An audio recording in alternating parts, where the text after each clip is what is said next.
she's going to start off by analyzing her and schooling her about lying. And you know, all you people out there that do dirt, you can learn from this. Because when we lie, we do things we don't understand. I thought this was just going to be about dogs and lawyers, but eventually Judge Judy took it to a new level and started analyzing this girl right quick, fast, in a hurry. And it's true, you know. So let's continue. Let me tell you, Miss Rodriguez, why when you start to tell a lie, I always have a saying, and that saying is, if you tell the truth, you don't have to have a good memory. I'm going to read what you swore to in your answer. Wow, I like that. If you tell the truth, you don't have to have a good memory. And that is true. When you lie, you got to start figuring out, you know, if I say this, where would that lead people to think? And before you know it, you put yourself in a trap when you're actually, because you think, when you're going through it in your head, like Judge Judy said, you think, oh, this is a good plan I got here. This is going to work out great for me. And then you start to tell it and you realize, oh, yeah, that can't be possible. And this is possible. You know, it's like I create films for a living, all right? And sometimes you write down on a script your story, you know. Okay, here's my story, great. And then you start to piece it together and you start to work with your actors to put it together. And then either you realize or one of your actors realize, or maybe your assistant director realizes, well, if he's doing that, then he can't do this later on in the movie, or he can't do what he did in the past. So now your story is like, oh God, so how do we overcome this thing that we messed up on the script? And that happens to I don't believe, that happens a lot in Hollywood, because they've had tons of people look at the script before they even go down to start filming it.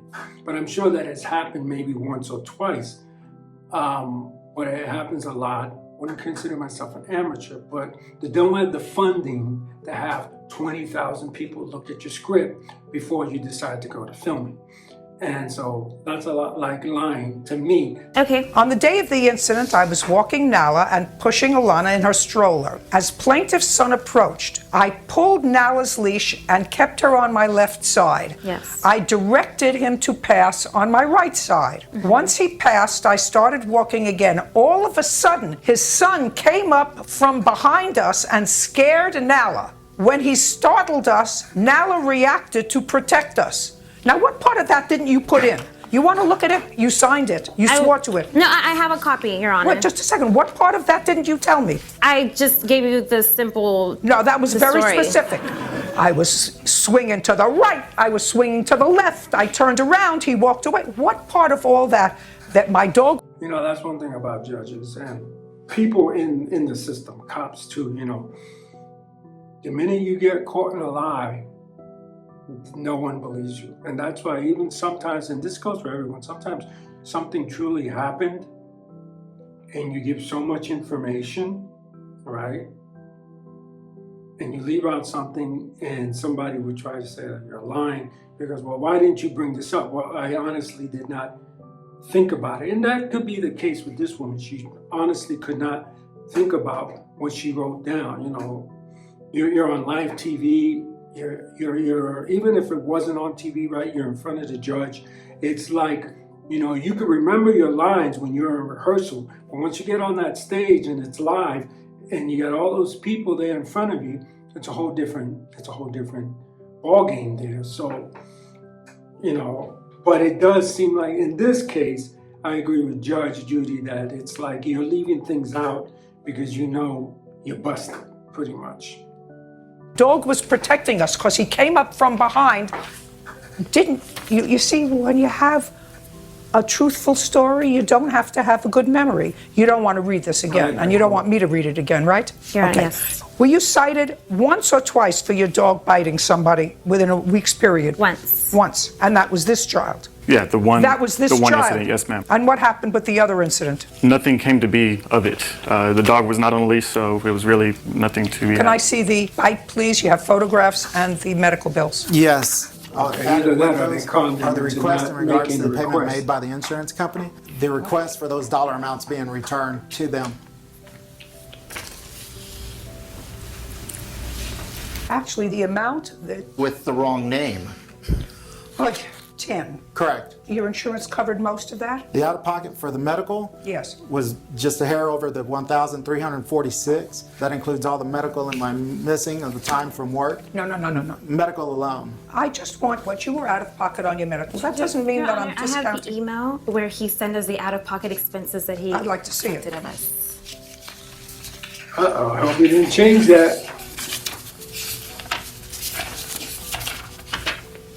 Here's a copy of the true medical record. Just a second. His out-of-pocket was about $300. Now, this is my problem with you, Ms. Rodriguez. First of all, because you either lied in your deposition or you lied when you told me your story. I'm not so offended by that, although I should be, for the court, be offended by that. What I'm offended by for this young man is, I believe you sensed in your dog that your dog was uncomfortable as Sammy was approaching. Either you knew that because your dog had been aggressive before, No. or you knew that because your dog at that moment was agitated. Now, how long have you had the dog? 5 years. Well, then maybe it's because when you have a dog for 5 years, and I assume that this is your first baby, Yes. and the dog has been your baby for 5 years, and you have a brand new baby that the dog is not happy. Been there, done that. And the dog's personality changes. The dog's personality changes because the dog is jealous of the new baby in the house. And I can guarantee you that you've seen signs of that change of behavior since your new baby came home. Whatever it is, when If your dog is changing like this, and again, okay, I'm just telling you, I'm not a dog trainer, but I'm just telling you what trainers have told me, okay? If your dog is training like that, acting like that, doesn't respect you as the leader of the pack. You hear a lot of dog trainers say that, leader of the pack, and that's the truth.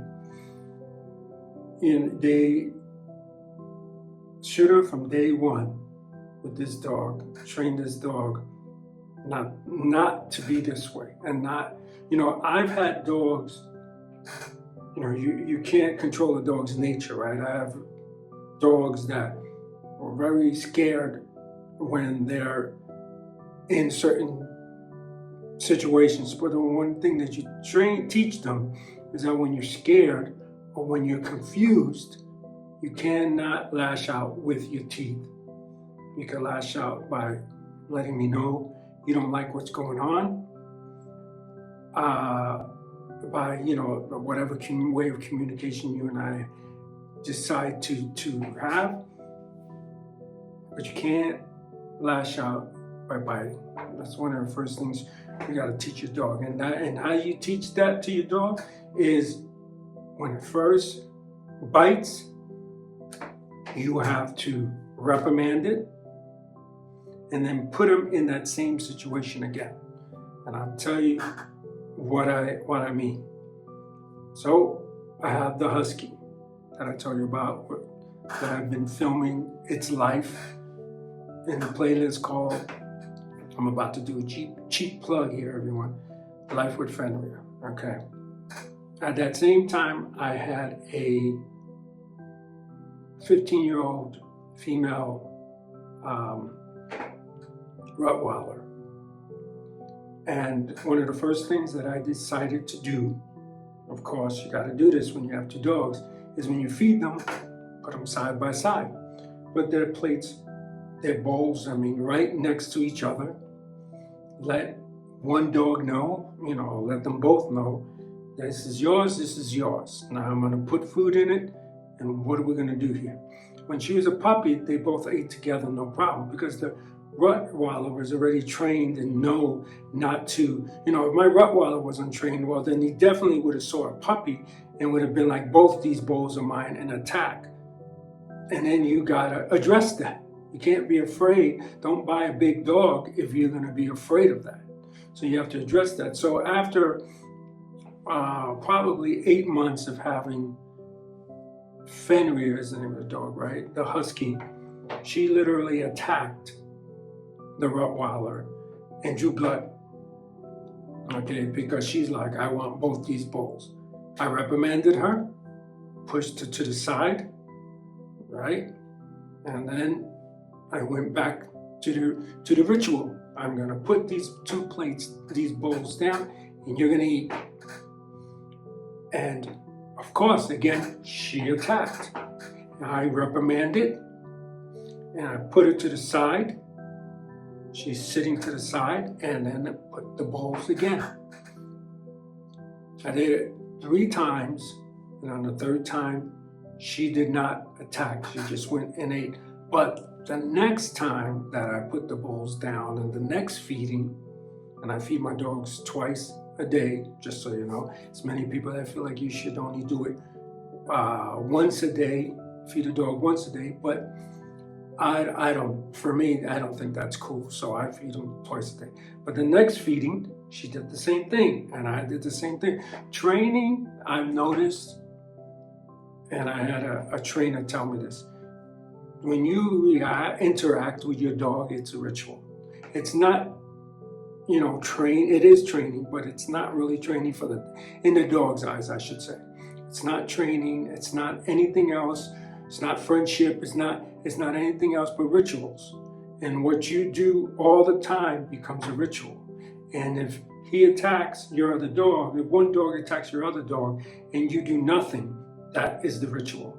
But over time, we got her to stop, you know, attacking our other dog. Whatever it is, when Sammy passed, Sammy did not come back in an aggressive way. Sammy did not double back to a barking dog. That's not the kind of child this is. And if you sense that your dog was agitated, you cross the street. You direct the child to walk around you. You get your baby buggy and your dog, and you move them out of harm's way. I understand. Or at the very least, you should ask, hey, can you please walk around the other way because I have the buggy and I have the dog.